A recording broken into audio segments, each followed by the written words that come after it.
Wow, where do I even start? Honestly, the craziest race. If you thought this year was crazy, this race summed up the whole season we have been having, guys. Absolutely madness. This is going to be a bit of a long review, so sit back, grab a drink, grab a coffee, and let's get into it, guys.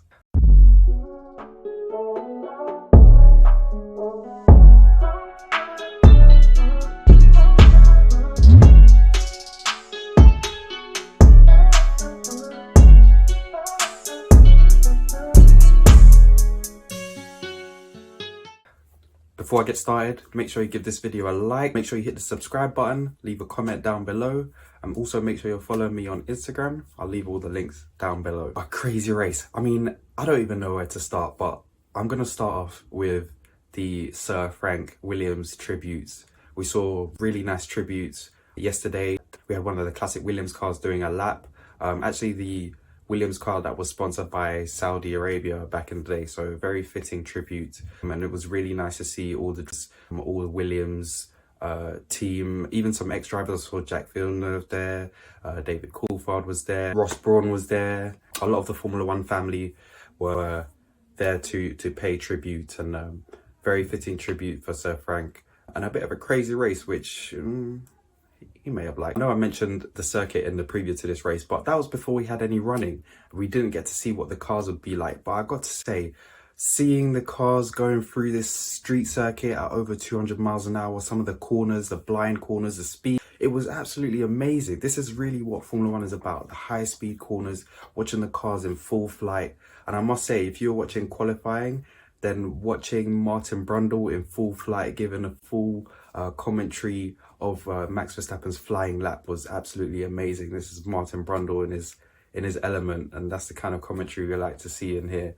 But the circuit was absolutely amazing. The imagery, I got to say, for a circuit that was only had about 8 months to get to be ready. I mean, it pretty much, they were still working on the circuit on Friday. So to see like the imagery, and then after the race, they had this drone light show and fireworks, and yeah, they definitely went all out. So kudos to Saudi Arabia for getting that Grand Prix ready and putting on such a good show for the fans at the venue and at home as well. Now, I'm going to get into a little bit of a rant. I'm sorry, guys, but it just has to be done, honestly. So before the weekend, we had the announcement that a company called Kingspan was now sponsoring Mercedes. Then it turns out that Kingspan are a cladding company, let's say, who had cladding on Grenfell Tower.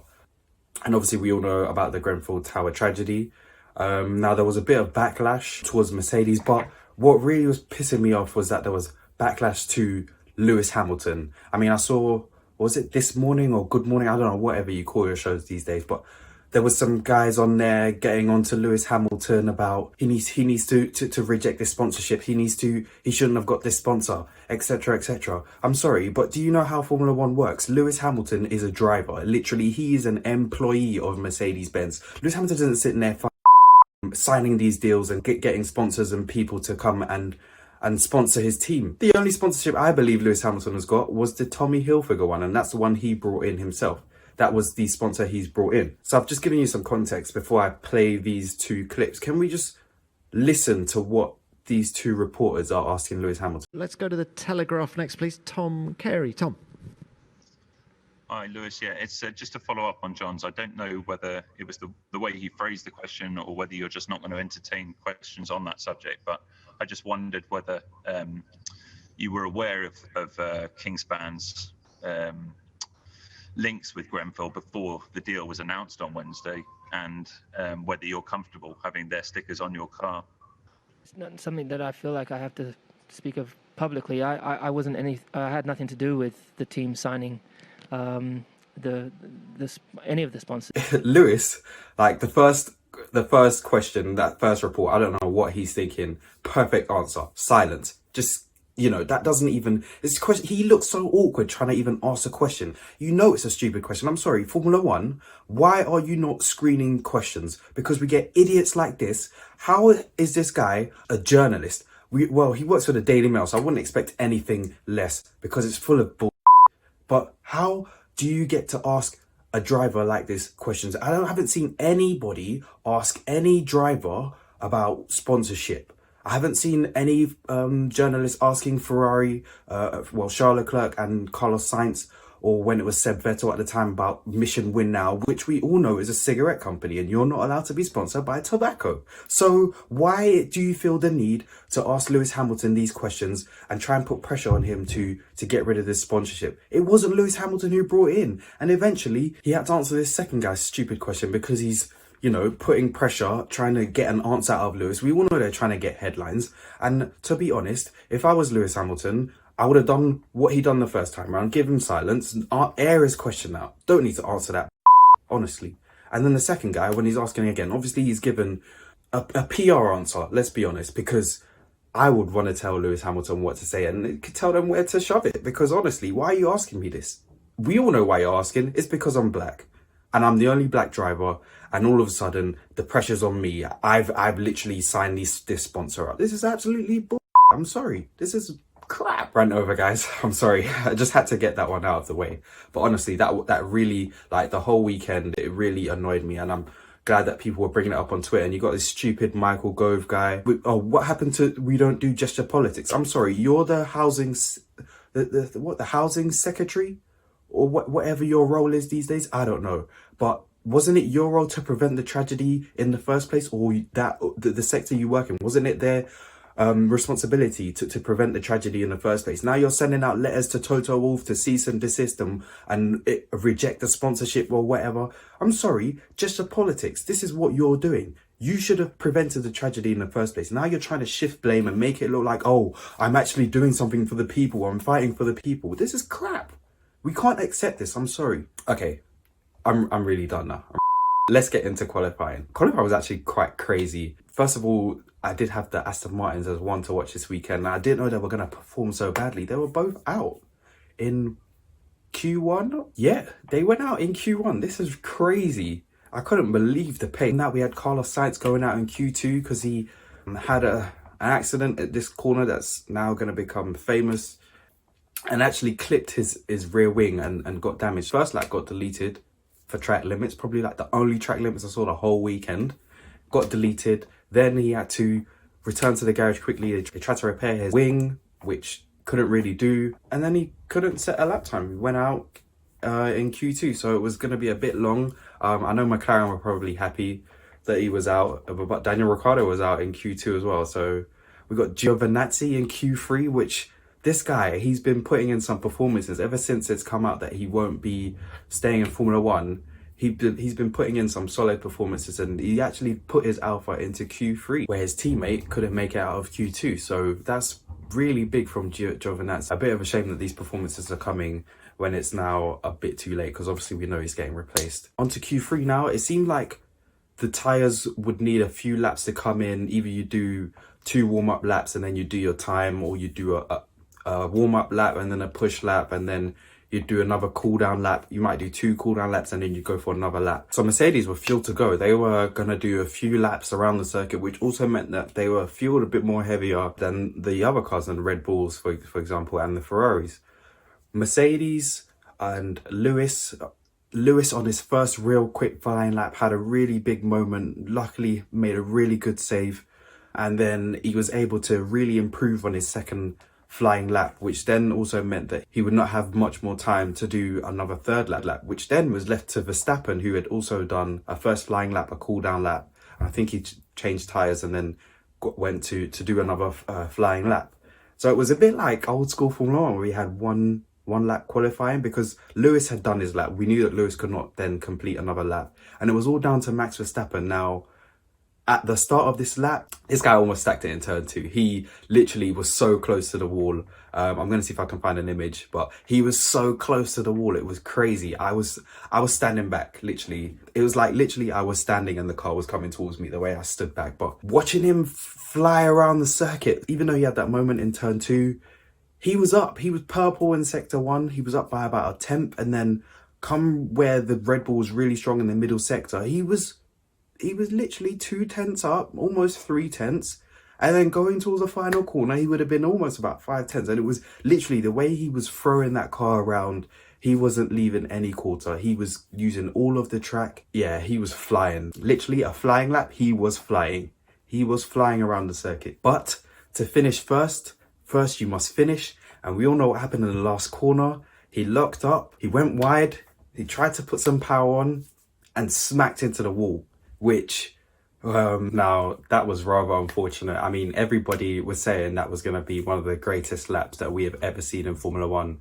But unfortunately, he didn't make it. He didn't cross the line. He had to stop straight away. There was fear that he might have some gearbox damage, which fortunately he didn't for himself. And he qualified in third. But yeah, the race start, to be fair, it was pretty clean from everybody. Nobody had any accidents. Lewis got away well. Bottas got away in second and then Verstappen in third. Actually, Sergio Perez was the one who almost ran into Max Verstappen. Could you imagine that if his teammate had taken him out at the start? That would have been, yeah, they would have crucified Checo. I'm sorry. Yeah, they would have killed Checo for that. But luckily he didn't. Charles Leclerc was actually up into third. So it was all looking good until Mick Schumacher had an accident. Mick Schumacher lost control of his car in the very same corner where we saw Charles Leclerc lose it in practice and went into the wall very high speed. Luckily the barrier done its job and he was able to walk away from it. But that meant that we had a safety car. So obviously it was about 15 laps, 15, 16 laps. So when you have a safety car, after that, you're gonna pit, aren't you? So the leaders, well, Lewis Hamilton went, pitted, changed for tyres. We had Bottas who was backing up, which you're not allowed to do, backing up Max Verstappen, and then he boxed. But Max Verstappen didn't pit, he didn't change tyres, he didn't go to change tyres. He stayed out and then became the effective leader. Now, if the safety car had gone in at this point, Max Verstappen was definitely screwed. So I don't know if Red Bull took a gamble or what kind of strategy they were going to play out here. But then the race got red flagged, which meant everybody had to go back to the pit lane and stop. And Max Verstappen was able to change his tyres. Now, Lewis Hamilton was really not happy about this. Some other drivers, well, most of the drivers who boxed, we had Charles Leclerc, we had Lando Norris, all pitting, Sergio Perez pitting himself as well. And then you have a red flag. So it means the drivers who didn't pit are in front of you because they didn't stop. And on top of that, they can now change tyres. You can do work on your car. If you've got any damage, if you want to make a setup change, you can do all of that. I know the rules a bit, yeah, but I mean, we have had it this season at Imola, for example, when Lewis went off track, had a little incident. Then we had George and Bottas coming together, which was a really big accident. And then we got red flag, which meant Lewis was then able to unlap himself. And then obviously with the damage repaired to his car, he was able to come through the field and get a podium. So yeah, we've seen it this season. I know Crofty was screaming, oh, it's controversial and whatnot, but I mean, at that speed, at that circuit, at that corner where we had seen some accidents before, after such a big accident there, you really want to make sure that the barrier is repaired because you don't know if that may happen again. You don't know if somebody's gonna have another accident into that barrier. And obviously if it's not been repaired properly, then you know, it's going to be very, very dangerous. Then, so that meant we had a race restart. So after Max had taken first position, we had Lewis in second. Then we had the race restart. So the safety car has gone in. It's no more a red flag, which meant we get to have another standing start. And I know there's only 2 Grand Prix left, but we had about, 3 standing starts in this race. So, and then we had Lewis and Max. Max sending it round the outside. Lewis got an amazing start. Lewis probably had one of the best starts I've ever seen. He was literally the first phase, first 5-10 meters, he was way ahead. And obviously Max very late on the brakes, had to go around the outside. There wasn't any room. Lewis had shut that door, and then Max just decided to just cut across the curb and then literally just join the track right in front of Hamilton. Which then meant that Lewis had to slow right down, and Ocon just came round the inside and just took it, and then Matt came out of the corner and then went past Ocon and into the lead. Now, we know, I think we all knew that you can't do that. You can't just cut across and then join the track where you feel like it in front of your rival, block him off and then drive off. You can't do that. But luckily we had another red flag because there was chaos. We had Sergio Perez in a sandwich and Leclerc in a sandwich against the wall, and then we had a really dangerous incident with Mazepin and George Russell. So that meant red flag again, back to the pit lane. And then we had these little negotiations with the FIA and Mercedes and Red Bull. I mean, I can understand why there was these negotiations, because obviously if the race had just continued, they would have told Max he has to give the place back. But luckily for Max, because Ocon was in between them and it was a red flag, he didn't have to, you know, let Ocon through and then let Lewis Hamilton through. They were able to sort that out on the grid before they had to restart again. So then we had the second restart, and then Lewis again got away really well. We had Ocon in P1, Lewis in P2, and Max in P3, but Max had now changed to medium tyres, and then he just sent it round the inside. I mean, that was, so the first restart, that was really bad. You can't do that. The second restart, okay, you done well. You went down the inside cleanly, and you took the lead of the race. That's fine. Then we had Lewis, obviously had to cover off Ocon, and then after that, it was Lewis and Max. It was game on. It was on from then on. We knew it was on. Lewis was determined. We could see the pace that he had in his car. And Max, he also had pace. He also had really good pace. I mean, those medium tires, I wasn't sure if that was the right strategy. I didn't know what Red Bull were thinking. Were they gambling for maybe another red flag, another safety car where they try and box Max and change tires or whatnot? But yeah. Lewis and Max. So it was really intense. I mean, when Lewis is behind you, I've said this before, it's really relentless. You have to be on your AAA game. You have to be on point. You can't make a single mistake because he will sniff it out and he will come past you. So Lewis, it was a bit of a cat and mouse really. It was Lewis in sector 1, he would make up about 3-4 tenths, and then in sector 2 and sector 2 and 3, Max would then pull it out and Max would then pull out a gap of about 4 or 5 tenths. And that meant that he wouldn't get DRS. And the one opportunity Lewis got for DRS, the one chance, Lewis round the outside. Max, again, braking really late on the inside. Then he gets a bit of oversteer. He has to steer into it. He goes off the track. Just completely just doesn't even try and make the corner anymore. Not like the first restart where he's literally not tried to make the corner at all. He completely sends it down the inside and just goes straight off, cuts the corner and just gone. Meanwhile, Lewis Hamilton actually makes an attempt to actually make the corner. Obviously doesn't make it because they've all both gone deep. Now, you have to give the place back now after that. You can't do that. So I guess there was a bit of negotiation between Red Bull and the FIA and whatnot and Mercedes. Now, you have to give the place back. I think 2 or 3 laps have gone by and now he's been instructed to give the place back. And now they're going down the back straight, and we just see like Lewis closing. And, you know, obviously now I've watched a lot of replays, and we can see what's happening here. Max has slowed down a lot. Lewis has come up behind him. And at that point, Lewis doesn't know that Max is giving the place back. Now, what I said was, when Max is doing those shenanigans, if I was Lewis, I'm just gonna, you know, when I approach him and I see he's slowing down, I'm going to slow down a little bit, just pick my spot and I'm going to go past. Because I'm not trying to get involved in what this guy's doing.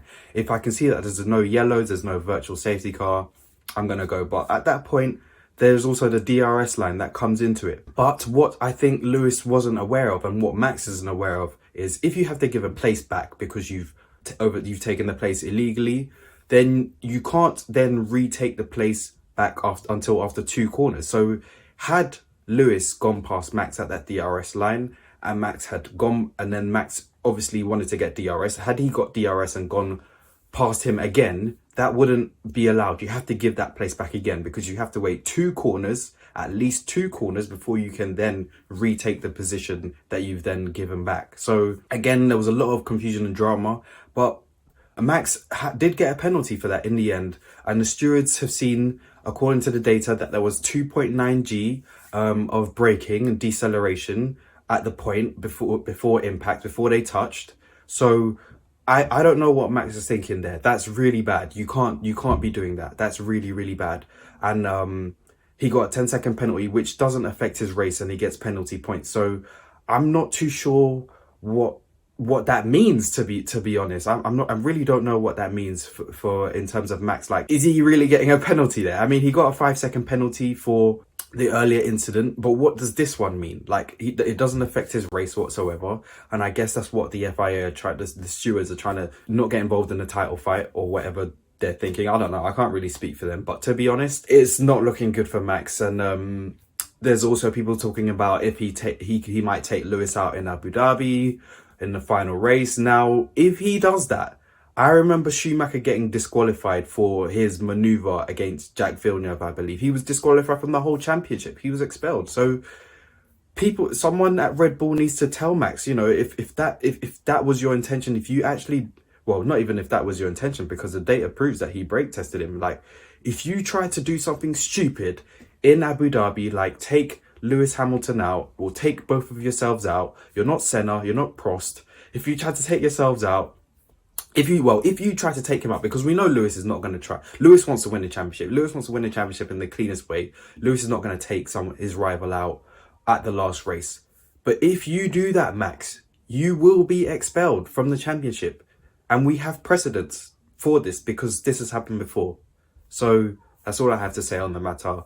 Leave a comment down below about what you thought about the whole incident. Should Red Bull appeal? You know, but in the end, I think because Mercedes won that race, they won't have many complaints. And I thought Toto was very, very well spoken in his press conference, in his post-race interview on TV, where, you know, he didn't apportion blame straight away. He wanted to just wait and get all the information. And obviously he's won the race after a big fight. So, you know, it's a bit of relief, but, you know, it's kind of like, well, you tried to do something and you failed and we still won anyway. So egg on your face. Kind of like, after all that, that means that now we go into Abu Dhabi with Lewis Hamilton and Max Verstappen on the same points. Literally on the same points, but Max Verstappen ahead because of race wins. You literally couldn't make this up. Like, if I didn't watch the race yesterday and somebody was telling me this, like, if you haven't watched the race and you're listening to what I'm telling you now, you're probably not gonna believe what I'm saying. You're literally gonna have to go and watch it and see what happened. It's literally crazy. It's absolutely crazy, this race. Now onto the midfield. I say midfield because Red Bull and Mercedes are like in a league of their own, and we've got the rest of the guys, you know, Formula 1.5 and whatever you guys want to call it. But let's start with Ferrari and McLaren. Again, McLaren, Daniel Ricciardo started in 11th, and then we had Charles Leclerc, who actually put his car into P4, which was really good in qualifying. But then come the race, obviously he was screwed over by the red flag. Daniel Ricciardo was a real winner with that red flag situation and was running up as high as 5th, I believe. So it was really good for McLaren. Unfortunately, it was kind of like split, because with McLaren you had Lando Norris got screwed over. Unfortunately, I'm laughing now. It's not funny, but he got screwed over. And then you had Daniel Ricciardo running high up, and then you had the Ferraris at about 7th and 8th. At one point they were 10th and 11th, which wasn't looking good for the constructors. I mean, I know there's only like one race left, but they weren't going to get a good haul of points. But luckily we had Daniel Ricciardo, he finished in 5th, and then Charles Leclerc finished in 7th, I believe. And I think Carlos Sainz finished in 8th. And what that now means is that 3rd place is kind of like officially, because the gap for McLaren is just a bit too big. So again, it's been a battle that has gone down to almost the final race, but you know, anything can happen in the last race, you never know. But it's gone down to the wire, just like the championship is going down to the wire. And then we had Alpine and AlphaTauri in their fight. Now, AlphaTauri, they had Pierre Gasly really up there yesterday. Pierre Gasly, really good qualifying in 6th, I believe. So that was really good. I mean, guy's been consistent all season. Barely put a foot wrong, if we're being honest. And then his teammate, you know, had that collision with Vettel, which kind of ruined his race. And then he had his front wing off and he was trying to find reverse. And yeah, it was difficult to watch that bit there. I didn't know if he was going to end up stopping on track and then causing another safety car. Like, we didn't have enough virtual safety cars. There was virtual safety cars everywhere. It was literally virtual safety car like every 5-10 laps. Yeah, there was a lot of debris around the circuit from that incident that Yuki Tsunoda caused that person. Then we had Raikkonen and Vettel again colliding again. Raikkonen simply not giving a literally. He's out. He's got one more race left, and yeah, I think he's just gonna do all he can to make sure it comes quicker, I guess. But yeah, AlphaTauri and Alpine in their battle for 5th place in the constructors. Unfortunately, because only Pierre Gasly finished in the points, and Esteban Ocon, who was, as we said earlier, running in the podium places, got pipped by Bottas just to the end, on the line, literally on the line. The last corner, Bottas got really good drive out and got 3rd place on the line. So with Ocon scoring good points in 4th place, it meant that Alpine have now secured 5th place in the Constructors' Championship. Unfortunately for AlphaTauri, but you know, it's what happens when you've had only one driver kind of like collecting the majority of the points for the team. So it's a bit unfortunate. But Pierre Gasly still had a really good season, and hopefully he can end it on a high in Abu Dhabi. And then lastly, we had Antonio Giovinazzi, who had a really good qualifying session. Actually had a really good race. It was a bit quiet for him, securing 2 points to finish in 9th, which is really good for him.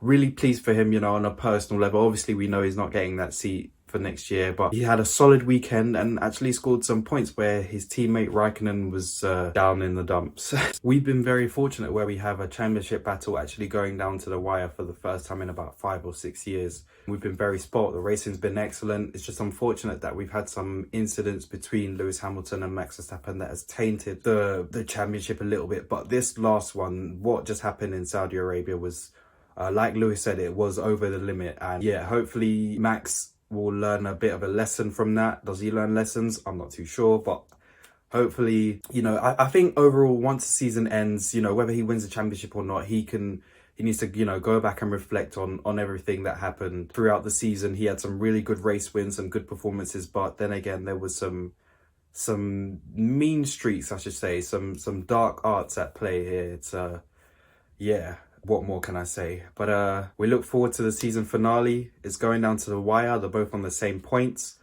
You know, it's been an exciting season. Probably one of the best seasons of Formula One I've watched throughout my entire life. It's been exciting. It's just a shame that it's the final race. But hey, I think it's about, after the final race, I think it's about 98 days until 2022, where the cars should be even better for racing. So let's keep our fingers crossed. Countdown to Abu Dhabi, and hopefully we have a really good race again. And with that, I'd like to say thank you for watching. Don't forget to hit the like button, subscribe, follow me on socials, on Twitter, on Instagram. I'll leave all the links down below, and I'll see you again in the next video.